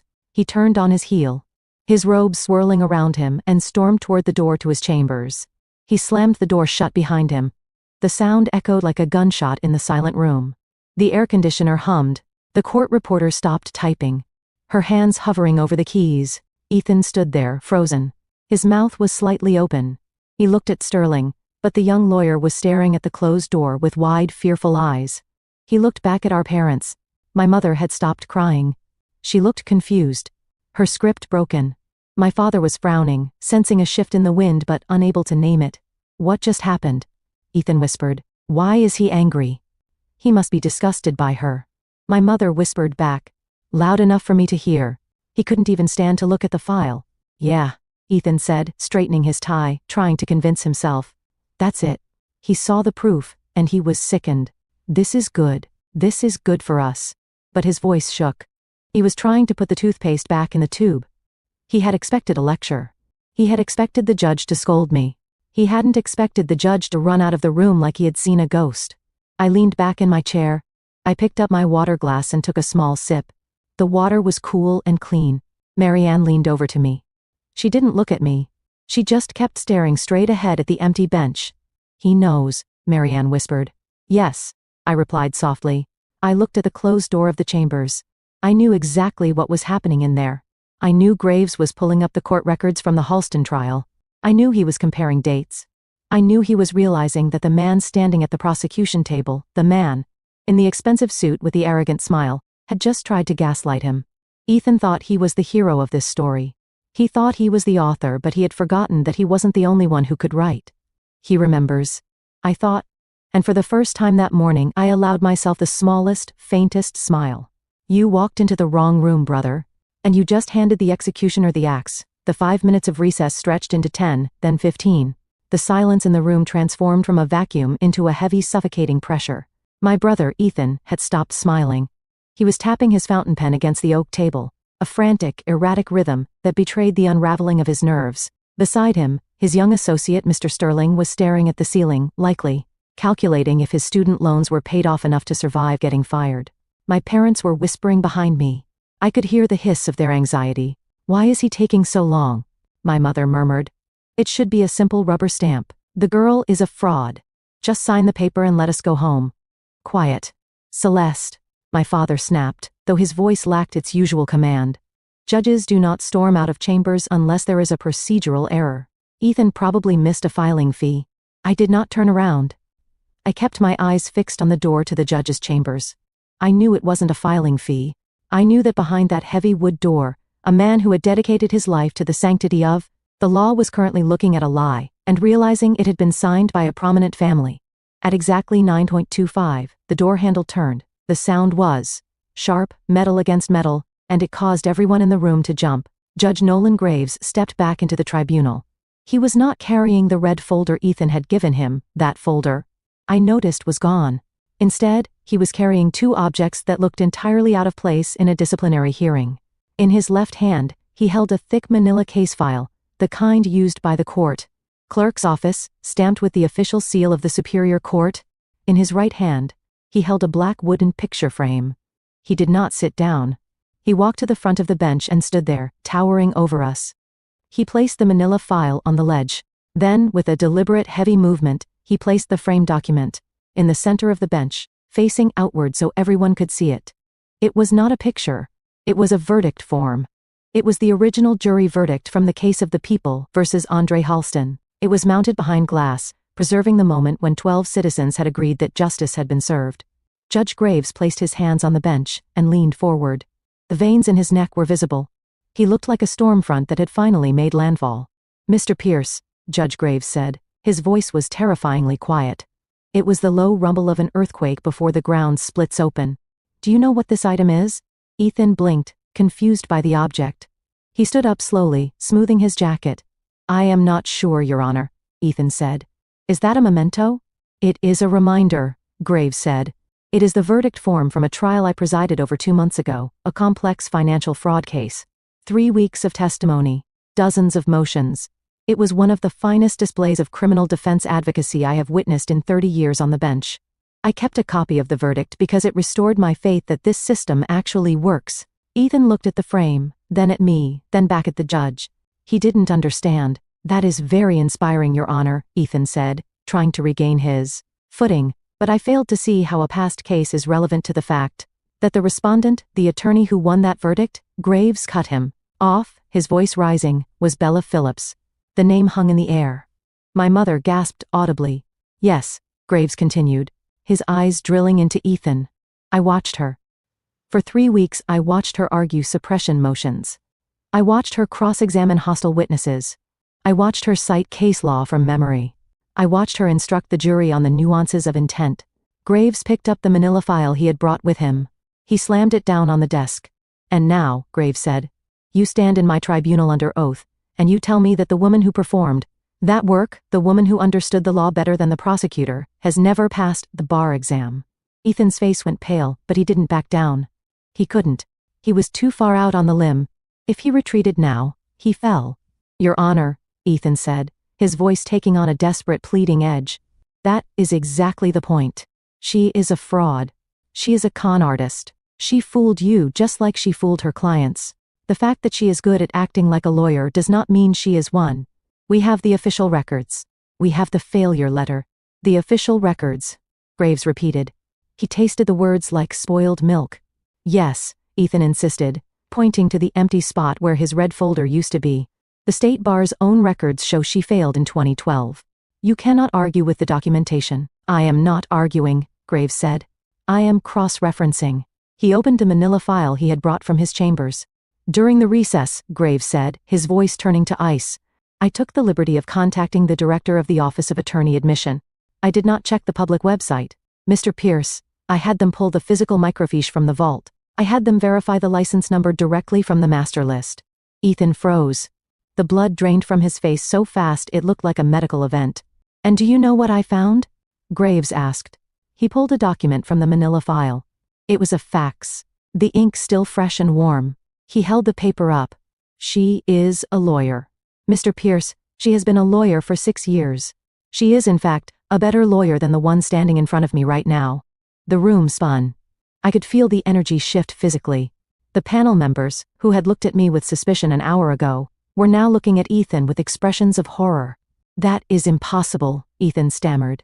There must be a mistake. Our investigator found the letter in the folder. Ah, yes, Graves said. The letter. He reached under the bench and pulled out the red folder, Ethan's evidence. He held it with 2 fingers, as if it were contaminated. I looked at your letter, Mr. Pierce, and because I have been a judge in the state for a very long time, I noticed something.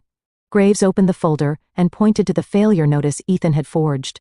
You see this signature at the bottom? Graves asked. The signature of the State Bar Administrator. Yes, Ethan whispered. That signature reads, Thomas J. Miller. Graves said, Tom Miller was a good man. He was a friend of mine. But Tom Miller retired in 2010. He moved to Florida to play golf. Graves leaned forward, his face inches from the microphone.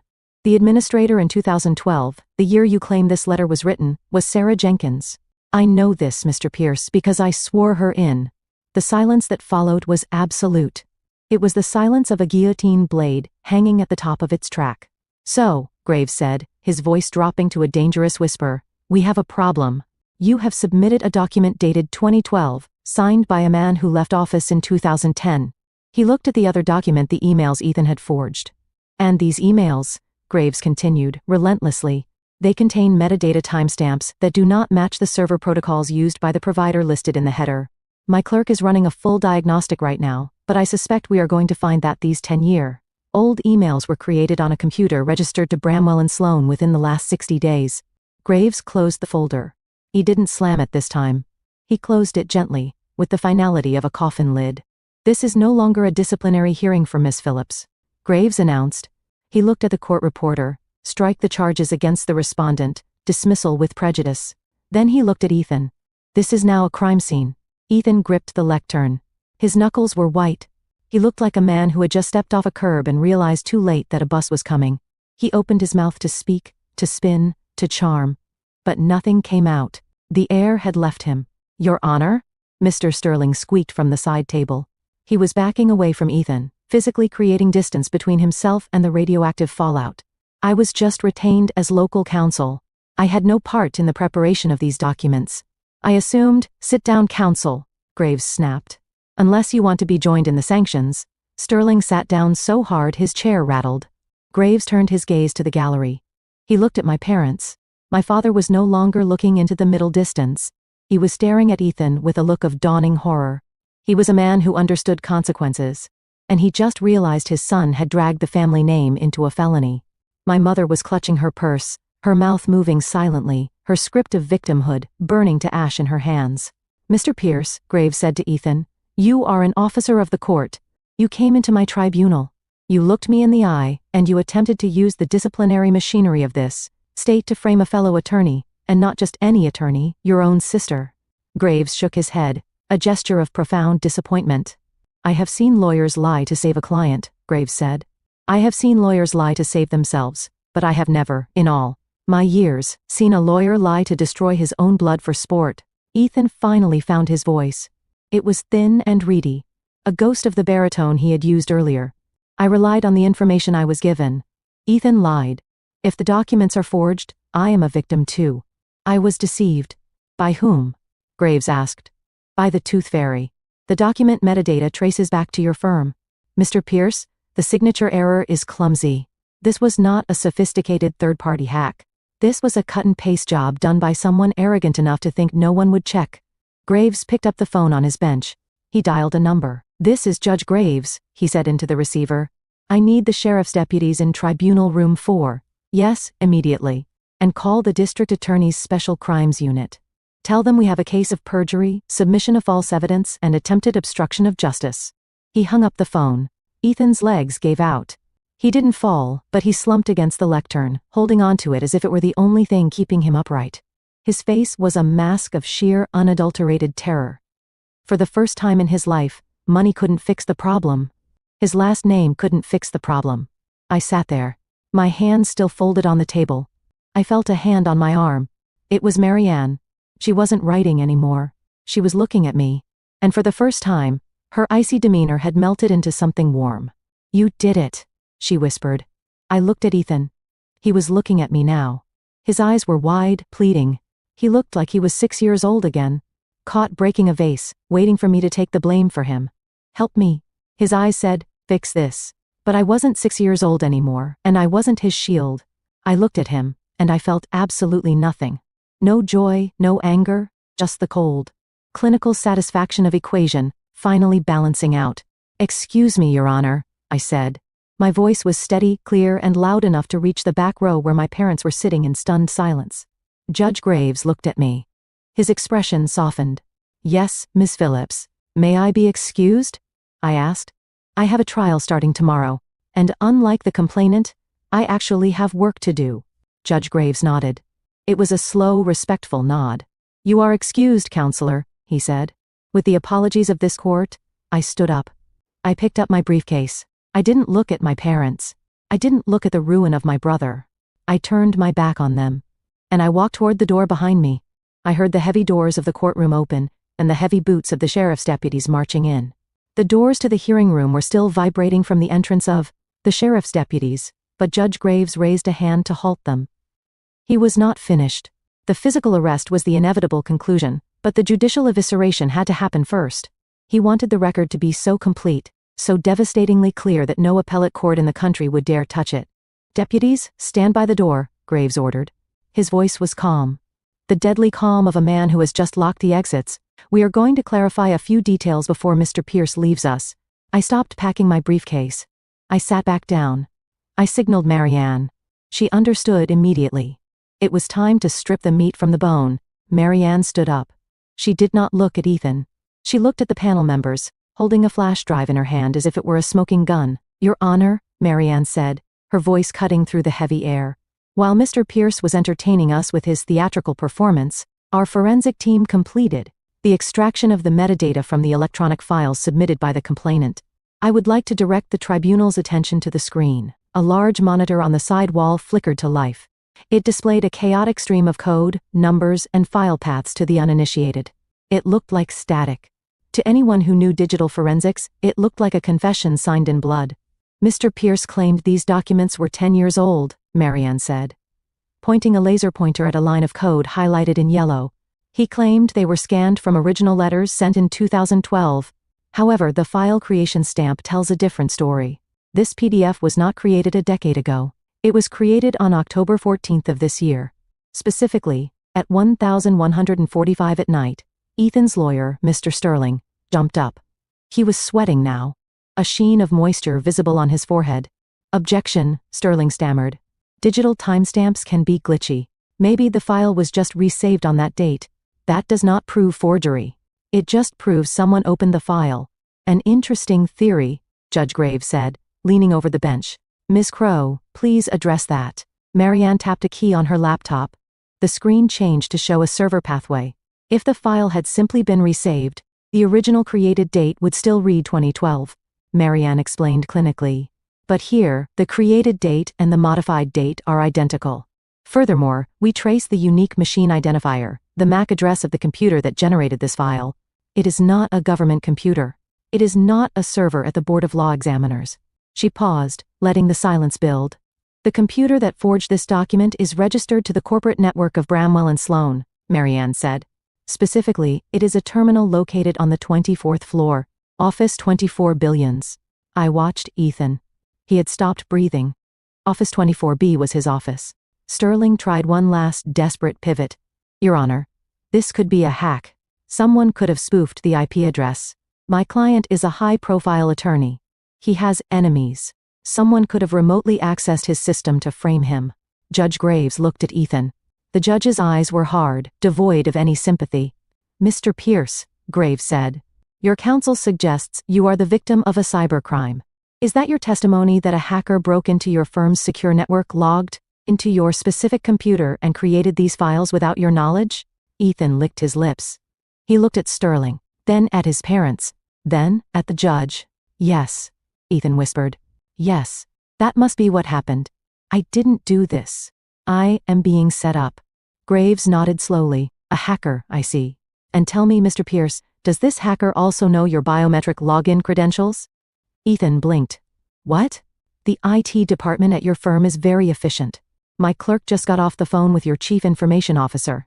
He confirmed that at 11:04:05 at night on October 14th, the terminal in Office 24B was accessed using a fingerprint scanner."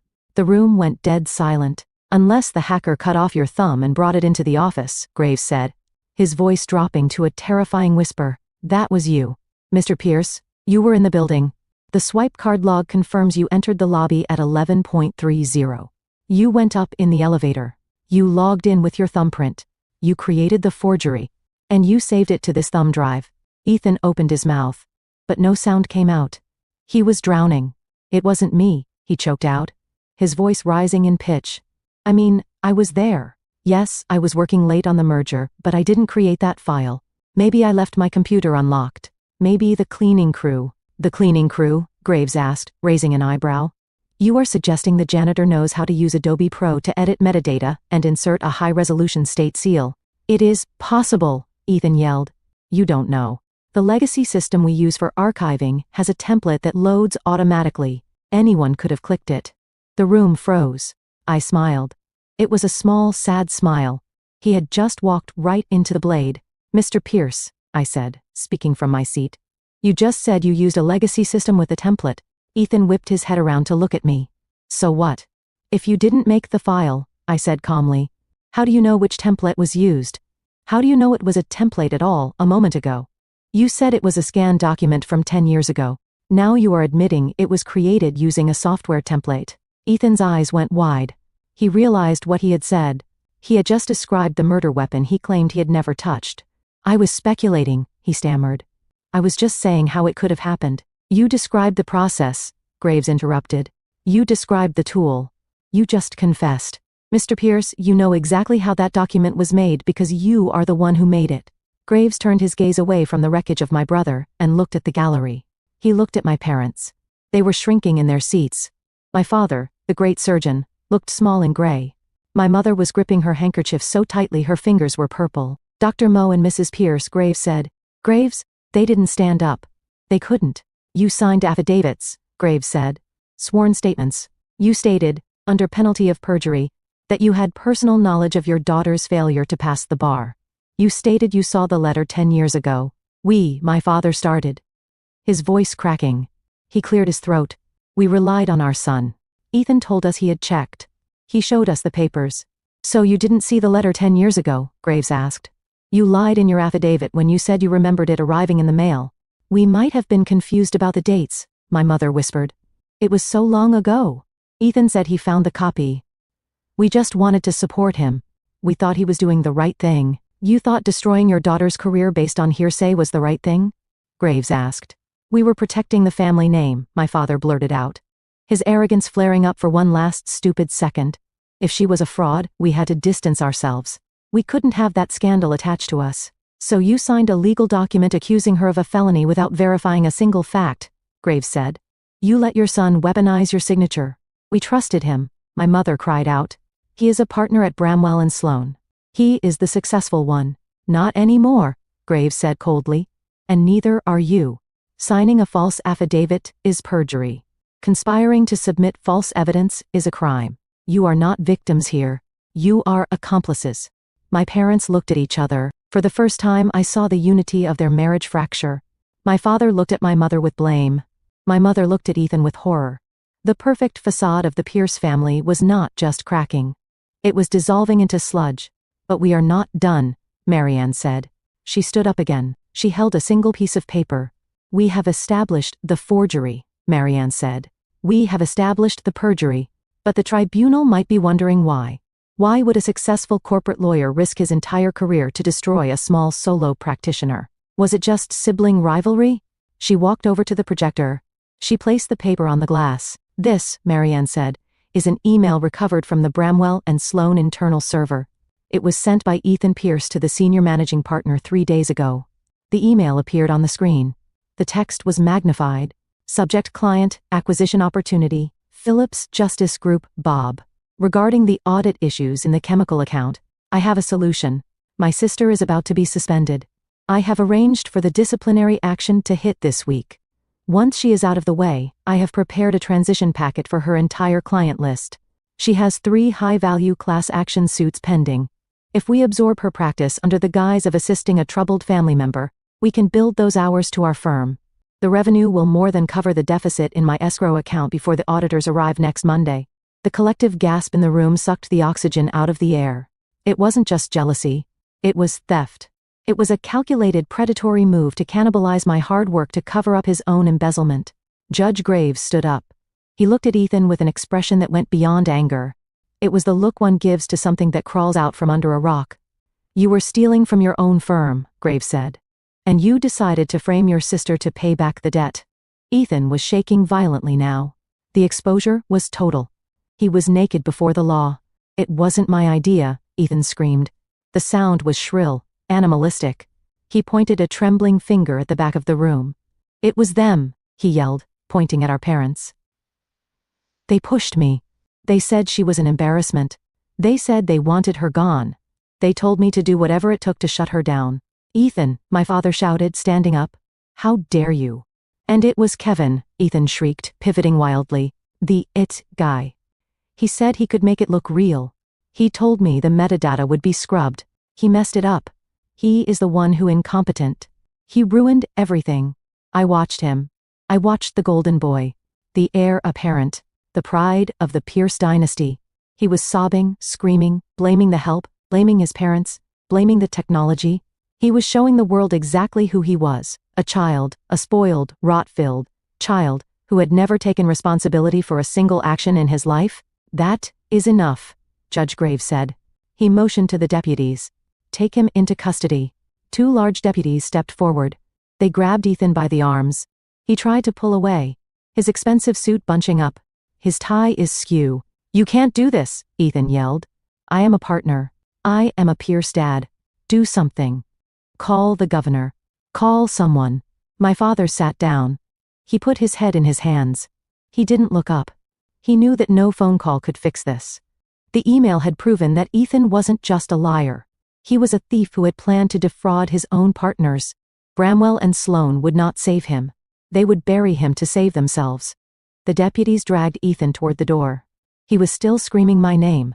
Bella. Tell them. Tell them it was a joke, Bella. I didn't turn around. I looked at the screen, at the email where he had priced out my career like a used car he intended to sell for parts. It is not a joke, Ethan, I said softly to myself. It is the verdict. The door slammed shut, cutting off his screams. The silence that rushed back into the room was heavy, but for the first time in my life, it felt clean. Judge Graves looked at me. He looked at my parents, who were sitting like statues in the ruins of their reputation. Then he picked up his gavel. This hearing is adjourned, he said. Miss Phillips, you are free to go and good luck with your trial tomorrow. Thank you, Your Honor, I said. I packed my bag. I stood up. I walked past my parents. My mother reached out of hand, her fingers trembling, trying to touch my sleeve. Bella, she whispered. We didn't know he was stealing. I stepped out of her reach. I didn't stop. I walked out of the tribunal, down the long marble hallway, and out into the bright, blinding sunlight of the street. I took a deep breath. The air smelled of exhaust and city grit, and it was the sweetest thing I had ever tasted. I had one more part of this story to finish, but the hard part was over. The cage was broken, and the bird had not just flown. It had burned the cage down on its way out. The silence that followed the departure of my brother was not empty. It was heavy with the weight of judgment. The air in the tribunal room felt scrubbed clean, the way the atmosphere changes after a violent thunderstorm has finally broken the heat. I sat at the defendant's table, my hands resting on the cool wood. To my right, Marianne Crowe was quietly packing away the flash drive that had served as the executioner's blade. Behind me, I could hear the wet, ragged breathing of my mother. A sound that was meant to elicit sympathy, but now only sounded like the gasps of a drowning swimmer who realizes the lifeboat has already left. Judge Nolan Graves did not look at them. He was writing furiously on the docket sheet. His pen scratched against the paper with sharp, definitive strokes. He was not just closing a case. He was carving a tombstone for the conspiracy that had tried to bury me. After 2 minutes, he stopped.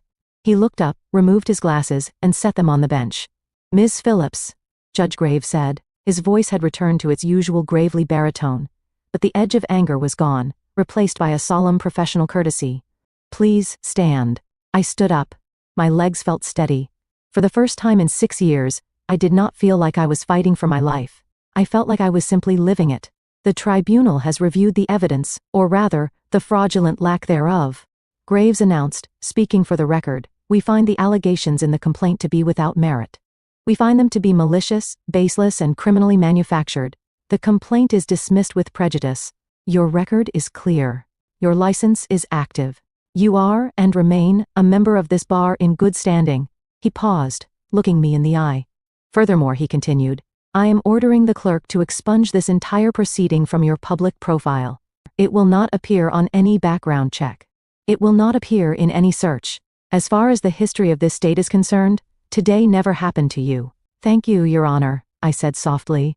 Do not thank me yet, Graves said, his eyes shifting to the gallery behind me.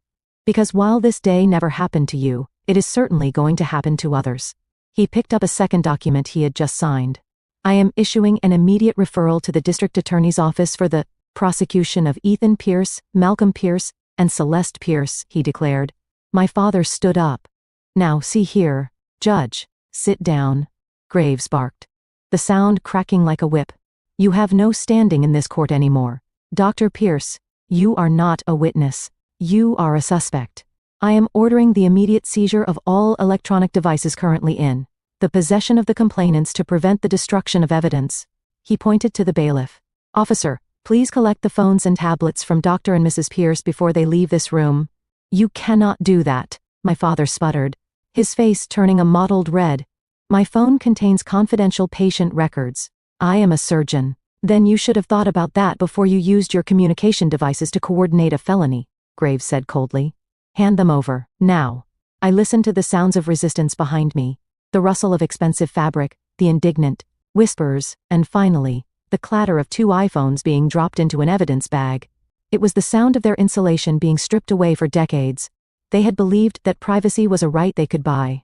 Now, they were learning that privacy is a privilege you forfeit when you break the law.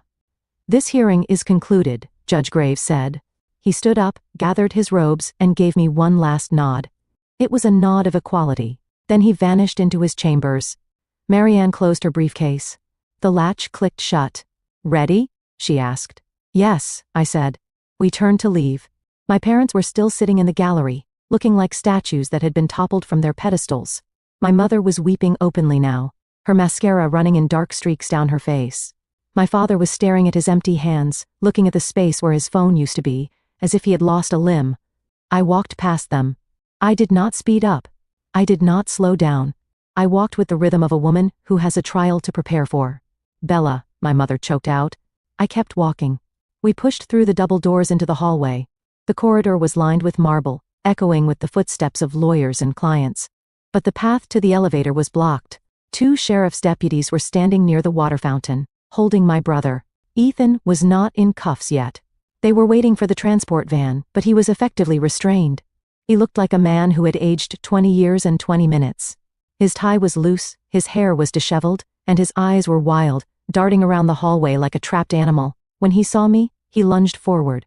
The deputies grabbed his arms, holding him back, but he strained against them. Bella, he shouted. His voice was raw, stripped of all its smooth corporate polish. Bella, wait. You have to talk to them. You have to tell the judge to withdraw the referral.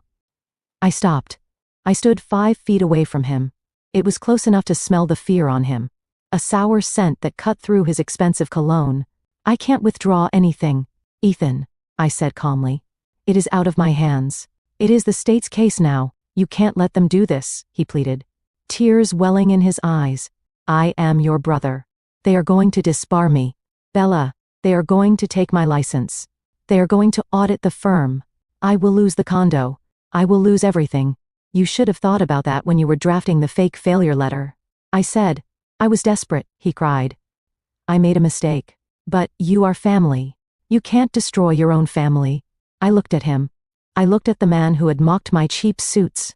I looked at the man who had sent me links to articles about failed lawyers.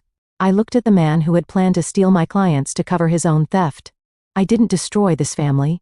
Ethan, I said, my voice quiet and hard as a diamond. You did. You planted the bomb.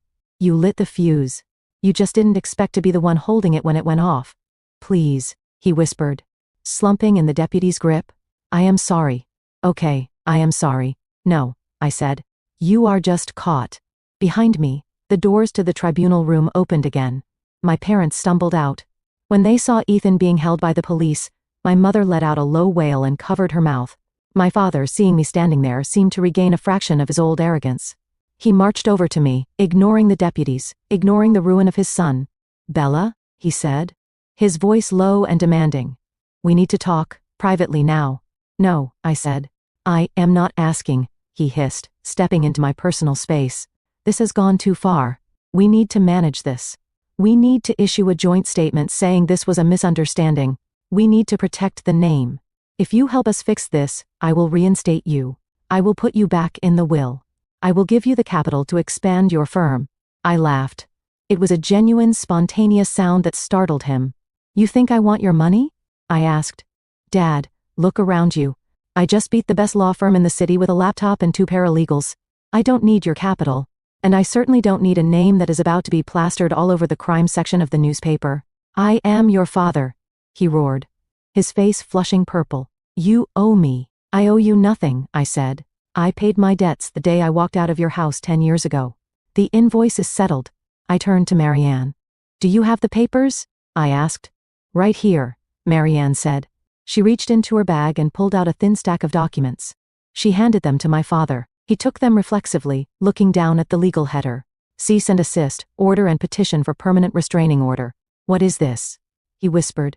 It is a formal notice, Marianne said, her voice sharp. "It states that neither you nor your wife nor your son are to contact Miss Phillips ever again. You are not to come within 500 feet of her home or her office. You are not to call, email, or send third parties to speak to her. If you violate this order, we will file for immediate contempt of court and request jail time." My father looked at the papers, his hands shaking. "You are suing your own parents for harassment. I am protecting my client from hostile witnesses in an active criminal investigation," Marianne corrected him. She handed a pen to me. "Bella?" she asked. "Do you want to sign the petitioner line?" I took the pen. I didn't hesitate. I didn't look at my mother, who was sobbing into her hands. I didn't look at Ethan, who was watching me with the dull eyes of a dead man. I didn't look at my father, who was staring at me as if I were a stranger. I placed the document against the marble wall of the corridor. The paper felt cool under my hand. I signed my name. Bella Phillips. The ink flowed smoothly, black and permanent. I handed the papers back to Marianne. "Serve them," I said. "Done," Marianne said. Thrusting the signed copy into my father's chest, "The court is adjourned. Now it is my life," I said to them. Slipping into the language of the justice system because it was the only language they respected, I turned my back on them. "Let's go." "Marianne," I said. "We have a trial brief to file." We walked away. I heard my father shouting my name one last time. A desperate, angry bellow that echoed off the marble walls. But his voice sounded small. It sounded like a ghost haunting a house I no longer lived in. We reached the heavy glass doors at the entrance of the building. I pushed them open and stepped out onto the sidewalk. It was noon. The city was alive. The noise of traffic, the sirens in the distance, the chatter of people rushing to lunch. It all hit me at once. I took a deep breath. The air was cold, biting my lungs, but it felt different than it had this morning. This morning, the air had felt like it belonged to the Pierces. Now, it belonged to me. I looked at the courthouse behind me. It was a massive, imposing structure of stone and pillars, designed to intimidate. My family had thought they could use that building as a weapon. They thought the law was a tool for the rich to discipline the rebellious. They were wrong. The law is a hammer. Yes. But a hammer in the hands of a master builder can build a house, or it can shatter a false idol. Today, I had done both. I adjusted the strap of my bag on my shoulder. I thought about the empty seat at the family dinner table. I thought about the inheritance I would never see. I thought about the Christmas cards I would never receive. And I felt lighter than I had ever felt in my entire life. They had tried to take my license. They had tried to take my reputation. They had tried to take my identity, but in their arrogance, they had taken the only thing that actually tethered me to them. They wanted to strip me of the title of attorney. But instead, they had stripped themselves of the title of family. And looking out at the skyline of the city where I had built my own name, brick by brick, case by case, I realized that was a trade I was more than happy to make. I started walking toward my office. My phone buzzed in my pocket, a message from Ramon, telling me we had 3 new messages from potential clients. I smiled. I had work to do. "Thank you so much for listening to my story."